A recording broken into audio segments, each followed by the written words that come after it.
Pipeline कॉलनीतील हुक्का पार्लरवर पोलिसांचा छापा। तोफखाना पोलिसांनी पाईपलाईन रोडवरील मेघराज कॉलनीतील एका हुक्का पार्लरवर छापा टाकला आहे। ही कारवाई महादेव मंदिराजवळील एका घराच्या आडोशाला पत्र्याच्या शेडमध्ये सुरू असलेल्या हुक्का पार्लरवर दिनांक 26 तारखेला रात्री 8 वाजता करण्यात आली। या कारवाईत 7,800 रुपयांचा मुद्देमाल हस्तगत करण्यात आला आहे।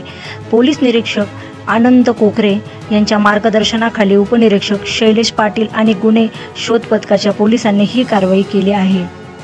या कारवाईत हुक्का पिण्यासाठी लागणारे काचेची 6 भांडे, 6 रबरी पाईप, हुक्का पिण्यासाठी वापरण्यात येणारे रॉयल स्मोकिंग स्प्रिंग वॉटर असे इंग्रजी नाव असलेले प्लास्टिकचा डब्बा, अर्धवट संपलेला 1 किलोचा डब्बा, 3,000चे प्लास्टिकचे 2 डब्बे असा मुद्देमाल हस्तगत केलेला आहे।